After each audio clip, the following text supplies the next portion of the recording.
And welcome to this indie-infested version of Bill Chase and the Movies.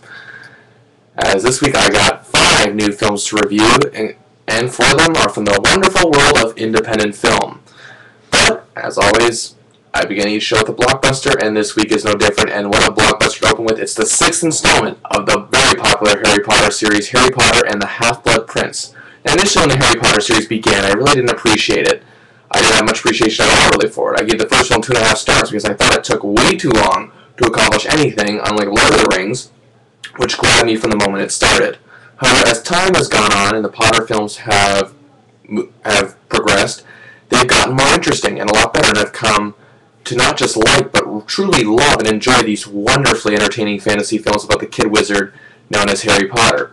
Now, this film goes in 2 different directions in some aspects, as throughout the series, each film has gotten darker as we've gradually gone on. Now, in the other direction, however, each film has gotten a lot more lighthearted in terms of its characters. These kids may very well be wizards in waiting, but yet at the end of the day, they're also teenagers, which they're involved in certain things which are just completely unavoidable, leading to some downright hilarious moments in this film.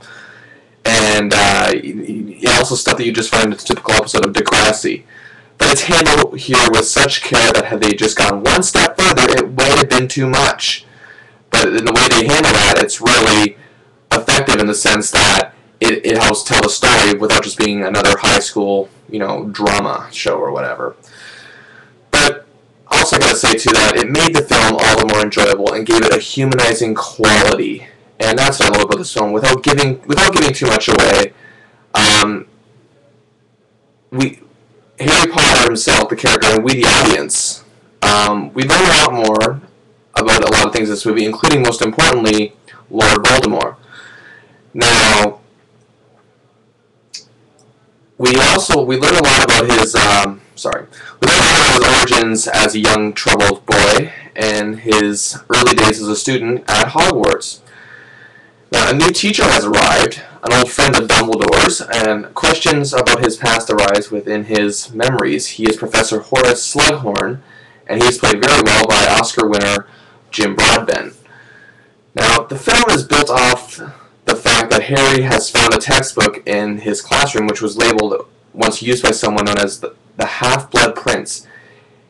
Now, it works. And the methods in this textbook, the notes that the Half-Blood Prince has taken, work to complete and utter perfection, which has somewhat, in a sense, opened somewhat of a dangerous door for Harry and the people around him. Now, we also learn that the behavior of one Draco Malfoy has also arisen a lot of suspicion within Harry. And what I really liked about this film is that the moods reflected what was going on more than ever. And I agree, yes, that's not much different than the observation of any other Harry Potter film that has come out, but I felt it was better reflected within its characters just better than ever. Daniel Radcliffe, Emma Watson, and Rupert Grint seem to give these characters a bit, just a slight bit more in this film that it really needs, and it seemed to have something extra to offer here. I like the fact that we learn more and more about the past of Lord Voldemort, as it really just sets some tremendous events in motion that, as a moviegoer, we are taken aback somewhat. Now, in addition to some great stuff from the 3 leads, of course, as always, I also really enjoyed Bonnie Wright here as Ginny Weasley, as her character seemed to have more dynamic to her this go-round as well.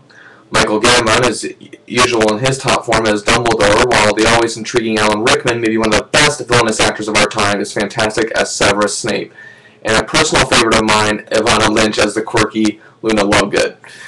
Maggie Smith, Robbie Coltrane, Helena Bonham Carter, Julie Walters, Warwick Davis, and Tom Felton all return and do great jobs in their roles as usual, so that's not a surprise. But even in a movie like this, you need fine acting because it really makes the story all the more believable, and when you make a fantasy film believable, you know you've accomplished something in terms of filmmaking.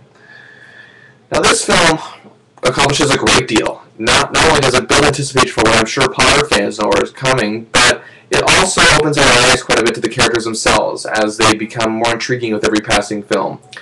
This film is every bit as good as The Order of the Phoenix, which I deem the best of the series. And one more thing, I gotta say, the film was just fun. It was fun to just sit back and enjoy. So, after all that, Harry Potter and the Half-Blood Prince gets 4.5 stars out of 5.